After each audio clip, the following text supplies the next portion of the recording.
بسم اللہ الرحمن الرحیم۔ نمبر 1، اسلامی تاریخ۔ حضرت موسیٰ علیہ السلام کی پیدائش۔ حضرت موسیٰ علیہ السلام بنی اسرائیل کے جلیل و قدر نبی ہے۔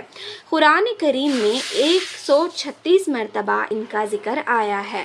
اللہ تعالیٰ نے انہیں ہم کلامی کا شرف بھی عطا فرمایا ہے۔ ان کے والد کا نام عمران تھا۔ وہ 15ویں یا 16ویں صدی قبل مسیح میں پیدا ہوئے۔ پیدائش کے بعد ان کے والدہ نے اللہ کے حکم سے انہیں ایک صندوق میں رکھ کر دریا میں بہا دیا۔ صندوق بہتا ہوا فرعون کے محل تک جا پہنچا۔ فرعون اور اس کی بیوی آسیہ نے صندوق نکلوایا۔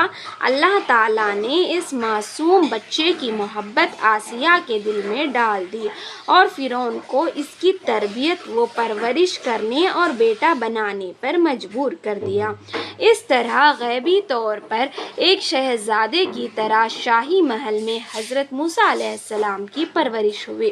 جب وہ جوان ہوئے تو انہوں نے ایک مظلوم اسرائیل کی مدد کرتے ہوئے فرعون کی قوم کے ایک آدمی کو گھونسا مار دیا، جس کی وجہ سے وہ مر گیا۔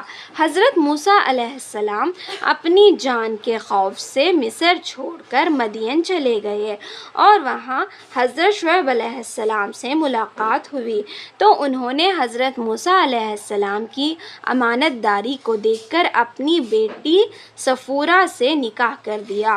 جب وہ اپنے اہل خانہ کو لے کر مدین سے مصر روانہ ہوئے تو راستے میں اللہ تعالیٰ نے کوہ طور پر نبوت سے سرفراز فرمایا۔ پھر مصر پہنچ کر وہ بنی اسرائیل کے اصلاح اور فرعون کو دعوت حق دینے میں مشغول ہو گئے۔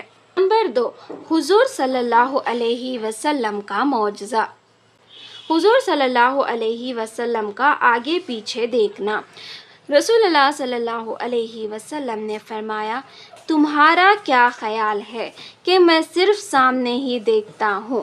باخدا تمہارا خشوع و خضوع اور رکوع مجھ پر پوشیدہ نہیں ہے۔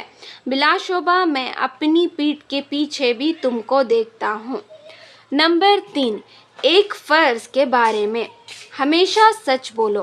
رسول اللہ صلی اللہ علیہ وسلم نے فرمایا، تم سچائی کو لازم پکڑو اور ہمیشہ سچ بولو، کیونکہ سچ بولنا نیکی کے راستے پر ڈال دیتا ہے اور نیکی جنت تک پہنچا دیتی ہے۔ نمبر 4، ایک سنت کے بارے میں۔ گھر والوں سے رخصت ہوتے وقت کی دعا۔ حضرت ابو ہریرہ رضی اللہ عنہ فرماتے ہیں کہ میں تم کو وہ کلمات سکھاتا ہوں جو رسول اللہ صلی اللہ علیہ وسلم نے مجھے سکھائے ہیں۔ جب سفر کا ارادہ کر کے گھر سے نکلو تو اپنے گھر والوں کو یہ دعا دو، استودعکم اللہ الذی لا یغیب ودائعہ۔ ترجمہ، میں تمہیں اس اللہ کے حوالے کرتا ہوں جو امانتوں کو ضائع نہیں کرتا۔ نمبر 5، ایک اہم عمل کی فضیلت۔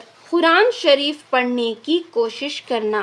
رسول اللہ صلی اللہ علیہ وسلم نے فرمایا، جو شخص قرآن پڑھتا ہو اور اس میں اٹکتا ہو اور وہ اس کو مشکل لگتا ہو، اس کو 2 ثواب ملیں گے، ایک پڑھنے کا اور ایک اٹکنے کی مشقت کا۔ نمبر 6، ایک گناہ کے بارے میں۔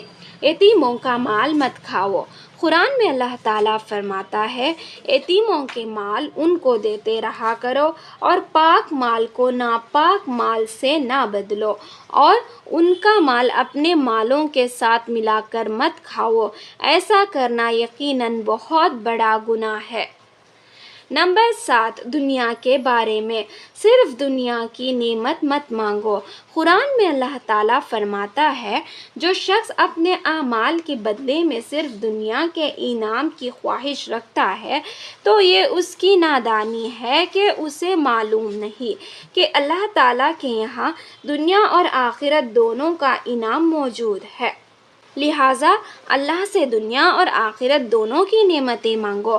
اللہ تمہاری دعاؤں کو سنتا اور تمہاری نیتوں کو دیکھتا ہے۔ نمبر 8 آخرت کے بارے میں، دوزخ کے لباس کی گرمی۔ حضرت عمر رضی اللہ عنہ فرماتے ہیں کہ حضرت جبرائیل علیہ السلام نے رسول اللہ صلی اللہ علیہ وسلم سے عرض کیا، مجھے اس ذات کی قسم جس نے آپ کو حق بات دے کر مبعوث فرمایا ہے، اگر دوزخ کے کپڑوں میں کسی کپڑے کو آسمان اور زمین کے درمیان لٹکا دیا جائے تو زمین پر رہنے والے سب جاندار گرمی سے ہلاک ہو جائیں گے۔ نمبر 9 طب نبوی سے علاج، پھوڑے پھنسی کا علاج۔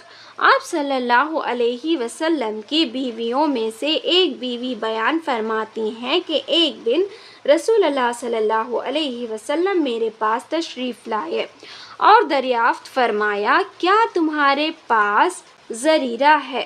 میں نے کہا ہاں، تو آپ صلی اللہ علیہ وسلم نے اسے منگایا اور اپنے پیر کی انگلیوں کے درمیان جو پھنسی تھی اس پر رکھ کر یہ دعا فرمائی، اللہم مطفئ الکبیر و مکبر الصغیر اطفئ عنی، اے بڑے کو چھوٹا اور چھوٹے کو بڑا کرنے والے اللہ، اس زخم کو ختم کر دے۔ چنانچہ وہ پھنسی اچھی ہو گئی۔